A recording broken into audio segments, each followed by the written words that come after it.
तो आज पढ़ने जा रहे हैं हम लोग भूगोल। भूगोल के अंतर्गत आज हम लोग पढ़ेंगे कि भूगोल का अर्थ क्या होता है, भूगोल कितने प्रकार का होता है और भूगोल संबंधित जियोसेंट्रिक थ्योरी और भूगोल संबंधित हेलियोसेंट्रिक थ्योरी। तो वीडियो को करते हैं शुरू। तो सबसे पहले बात आती है कि भूगोल क्या होता है। भूगोल एक प्राकृतिक और मानवीय विज्ञान है।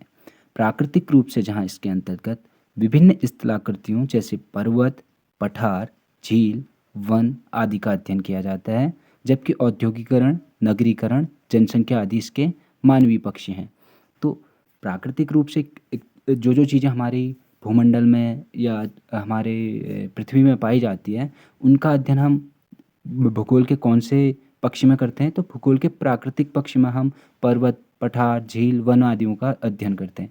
जबकि औद्योगिकरण, नगरीकरण, जनसंख्या, ये जो चीज़ें हैं ये भूगोल के मानवीय पक्ष हैं, क्योंकि इस पे कहीं ना कहीं मानव द्वारा प्रभावित पक्ष हैं, इसलिए इनको मानवीय पक्ष कहा जाता है। तो अगर कोई पूछे भूगोल के कितने पक्ष होते हैं, दो पक्ष, प्राकृतिक और मानवीय। प्राकृतिक पक्ष में हमारी प्राकृतिक चीज़ें आएंगी, जैसे विभिन्न प्रकार की स्थलाकृतियाँ, पर्वत, पठार, झील, वन। जबकि मानवीय पक्ष में ऐसी चीज़ें आएंगी जो मानव द्वारा प्रभावित होती हैं, जैसे औद्योगिकरण, उद्योग जो होते हैं वो मानव द्वारा किए जाते हैं। नगरीकरण, नगरीकरण किसके द्वारा किया जाता है, मानव द्वारा किया जाता है।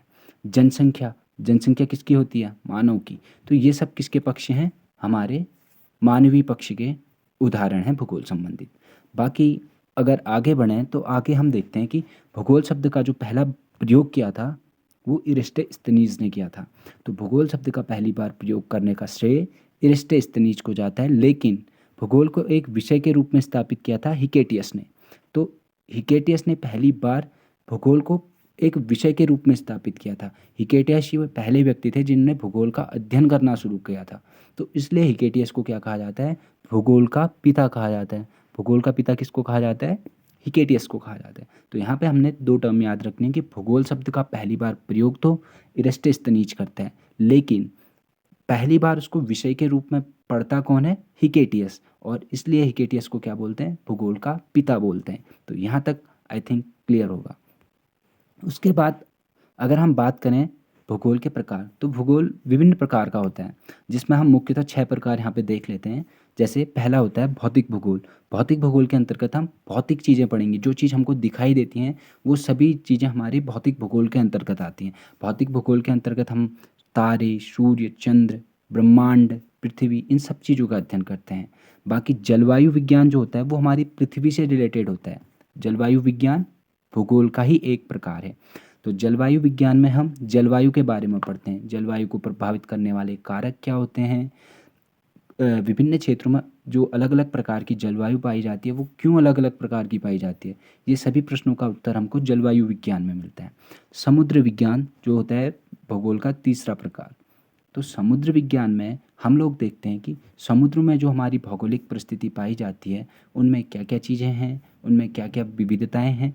तो समुद्र में पाई जाने वाली भौगोलिक परिस्थितियों या स्थितियों का जो अध्ययन किया जाता है वो समुद्र विज्ञान के अंतर्गत किया जाता है।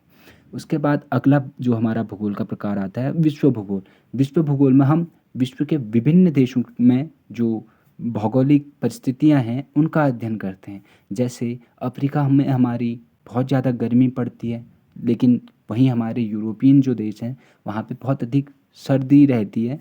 तो ये सब चीज़ें हमारे विश्व भूगोल के अंतर्गत आती हैं। तो विश्व भूगोल के अंतर हम संपूर्ण विश्व के भूगोल को एकत्रित रूप में पढ़ते हैं।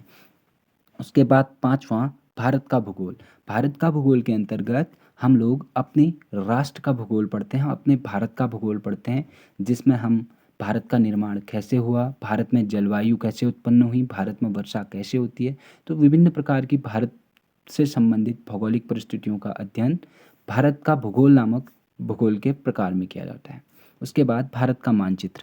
तो मानचित्र संबंधित जो अध्ययन होता है वो मानचित्र नामक जो इसका एक प्रकार होता है भूगोल का, उसमें किया जाता है। तो अब हम भारत में रहते तो हमारा जो एक सब्जेक्ट होता है वो भारत का मानचित्र करके आ जाता है, या प्रकार जो है भूगोल का भारत का मानचित्र करके होता है। तो भारत के मानचित्र में हम अपने विभिन्न पड़ोसी देश, हमारी स्थलाकृति सीमा, हमारी जलीय सीमा, हमारे आस पड़ोस के देश, पड़ोसी राज्य, विभिन्न प्रकार के पर्वत, पर्वत श्रृंखलाएं, थार का रेगिस्तान, विभिन्न प्रकार का चीज़ों का अध्ययन भारत के मानचित्र के अंतर्गत किया जाता है। इसमें मानचित्र के अंतर्गत हमें राजनीतिक मानचित्र, भौगोलिक मानचित्र, इन मानचित्रों की मदद से हम लोग भूगोल को काफ़ी अच्छी तरीके से समझ पाते हैं। तो अभी हमने पढ़े भूगोल के प्रकार। तो भूगोल के प्रकार कौन कौन से थे? तो अभी हमने जो भूगोल के प्रकार पढ़े, भौतिक भूगोल, जलवायु भूगोल, समुद्र विज्ञान, विश्व भूगोल, भारत का भूगोल, भारत का मानचित्र। अब बढ़ते हैं आगे। आगे जाते हैं तो भौतिक भूगोल। अब इसमें हमने पहला प्रकार पढ़ा था भौतिक भूगोल। तो भौतिक भूगोल से हमारे बहुत सारे प्रश्न पूछे जाते हैं। तो अब इसको आगे करते हैं। सर्वप्रथम टॉलमी नामक विद्वान ने जियोसेंट्रिक अवधारणा यानी भू केंद्रिता की अवधारणा को प्रस्तुत किया था। इस सिद्धांत में क्या होता है? ये सिद्धांत बोलता है कि पृथ्वी क्या है, वो केंद्र में है और अन्य सभी ग्रह पृथ्वी के चक्कर लगाते हैं। ये हमारा क्या है? पृथ्वी है। तो पृथ्वी तो क्या है? ब्रह्मांड के केंद्र में है, बाकी अन्य सभी ग्रह पृथ्वी के चारों ओर चक्कर लगाते हैं। ऐसा माना जाता था टॉलमी के द्वारा। टॉलमी ने कहा कि पृथ्वी हमारे ब्रह्मांड के केंद्र में है और अन्य ग्रह उसके चक्कर लगाते हैं, इसलिए इसको जियोसेंट्रिक थ्योरी कहते हैं, यानी भू केंद्रिता की अवधारणा। यानी जो हमारा भू है, भू किसको बोलते हैं? पृथ्वी को बोलते हैं। वो क्या है? केंद्र में है। तो ये थ्योरी दी थी हमारे टॉलमी ने, और इस थ्योरी को दिया गया था 140 ईस्वी में, ईसा के बाद। तो ईस्वी में क्या दिया गया था हमारा? 140 ईस्वी में टॉलमी ने जियोसेंट्रिक अवधारणा दी थी। तो अब देखते हैं हम अगली अवधारणा कौन सी है। तो भूगोल के अंतर्गत दो अवधारणाएं हैं। पहली हमने देख ली है टॉलमी द्वारा दी गई जियोसेंट्रिक अवधारणा। बाद में कॉपरनिक्स ने इस सिद्धांत का खंडन किया, और जो कॉपरनिक्स था इसने एक नई थ्योरी दी। ये थ्योरी थी हेलियोसेंट्रिक थ्योरी या सूर्य केंद्रित अवधारणा।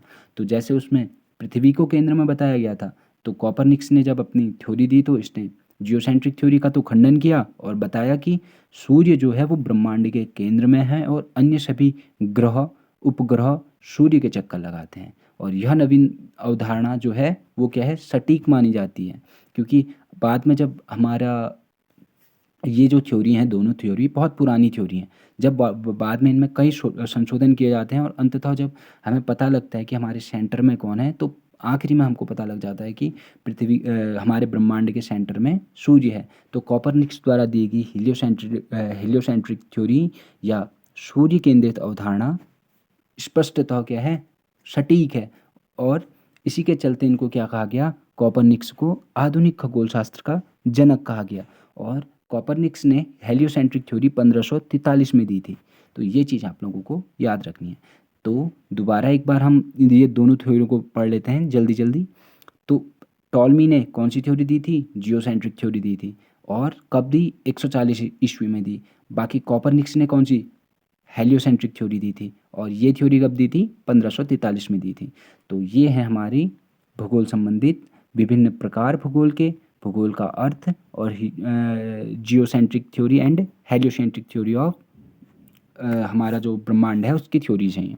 अब आखिरी में आप लोगों के लिए एक प्रश्न है कि ब्रह्मांड संबंधित जियोसेंट्रिक थ्योरी की अवधारणा किसने दी? इसको आप लोगों ने कमेंट में उत्तर देना है। बाकी इससे संबंधित एक बार हम हल्का सा एक रिवीजन मारते हैं कि भूगोल शब्द का पहली बार प्रयोग किसने किया था? एरिस्टोस्थेनीज ने। भूगोल को पहली बार विषय के रूप में स्थापित किसने किया था? हिकेटियस ने। भूगोल का पिता किसको बोलते हैं? हिकेटियस को। साथ ही साथ जियोसेंट्रिक थ्योरी किसने दी थी? टॉलमी ने। एंड हेलियोसेंट्रिक थ्योरी किसने दी थी? वो दी थी हमारे कॉपरनिक्स ने। और यहीं पे आज की वीडियो को हम लोग करते हैं ख़त्म।